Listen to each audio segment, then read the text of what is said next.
So I'm pretty sure that, seems so close. I'm pretty sure that we will all remember exactly where we were a couple of nights ago.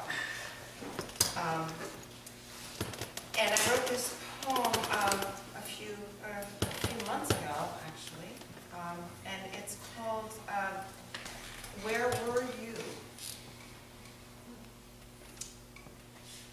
Rounding the 3/8 pole, I felt like a kid again, hustling and chirping my pony under the Allegheny sun. The jock on my outside shouts, "Did you hear?" Head and neck, we huddled in Baden's tack room around the black and white Magnavox, watching buildings catch fire and fall. Armageddon on a fuzzy screen, as my last ride was being hot-locked and wrapped. We all should have something to long for. My desire pricked ears in the corner stall. What is keeping you? Nothing special. A horse to gallop as fast as it would go. Where luck is measured by a stopwatch and a pocket full of silver. When the Pentagon was struck and another plane went down in a field, I was 8 again, pinned up against a chain link fence, saved from the scrawny boys' taunts of Big Bertha, Big Bertha. I towered over all of them in my paisley skirt, silk blouse, and Mary Janes, as our teacher frantically whispered the news: our president was dead. Oh, that chain link fence, that immortal track. A woman in a pillbox hat with her husband's brains scattered in her lap. Ants leaping from exploding buildings. Now let's go back 35 years. Well, yeah. How things fall. And I spent some time in Iowa City 35 years ago. For those of you who've been in Iowa City, you might recall a small place called Dave's Bar where we all hung out.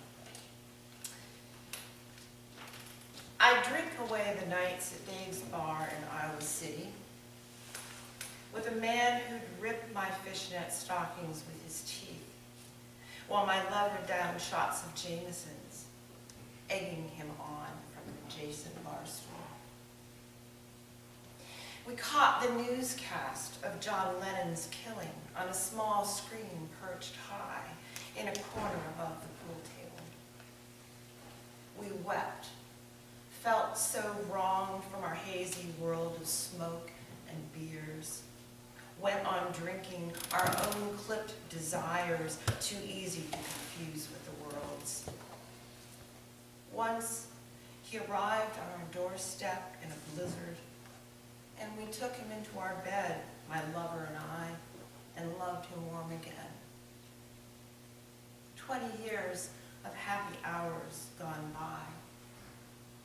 I hear from him while squinting between fluorescent lines hung over from last night's fingers of Cabernet. Still drawn to what lingers but doesn't last. I'm savoring the twisted paths, the burnt touch of a friend who once lost his flight jack to a blizzard, then leaned against the shower wall as I thrust arms over my soapy breasts. Or the other one I eventually lost, the three of us suspended over desire on the rope between ecstasy and anger, which I've learned is how things usually fall.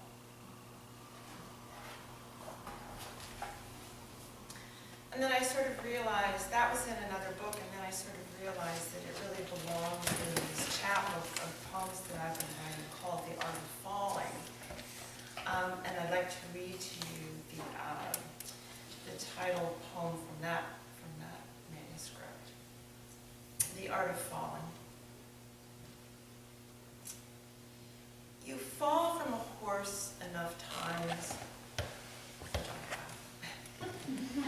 and you learn how to fall. Like snow, rain, or love, all goose down and no elbows. He spooks at a leaf, knocking you sideways. The saddle slips, and, well, you are going down again. Relax. You'll get used to it. Relax, you say to the lobster just before clocking him into the roiling pot.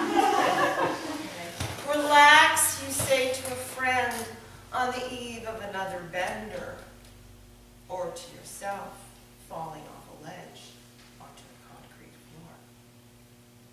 It's easy when you're expecting a soft landing.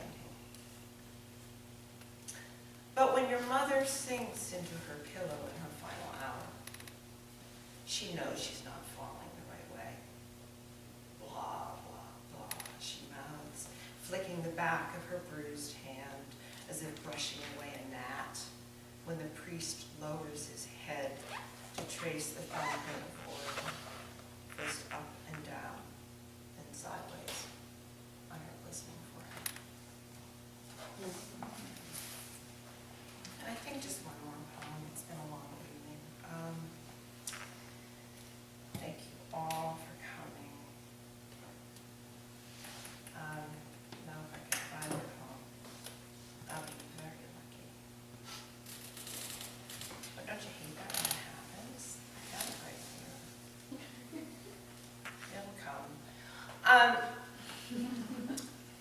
So at last, so we'll always remember where we were 2 nights ago. The things that last, the things that don't. My mother's handwriting that lasts.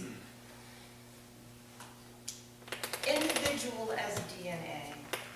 It spoke to me from fridge notes, Christmas tags, and report cards I took back to school with her hurried scrawl at the bottom. Even now, the ache when I find her, half cursive, half print, as unique as her voice was, sonorous and youthful even as she aged.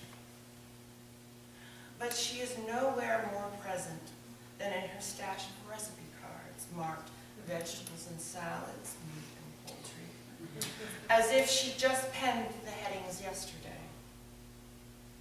I scan the green cardboard box for something yummy and familiar, reading her hand-me-down script, more alive than the cherry tree blooming outside my window, more permanent than my own body that once slipped out of hers, my half-breed penmanship reduced, like anyone's, to scribble in the end. The way we sign our names, caress a cold ankle or pull up a sheet, the way we say goodbye or fix a perfect salad. She returns to me in fading ballpoint pen. Press the garlic into the sides of the wooden bowl, add tons of garlic and Parmesan cheese, toss and serve.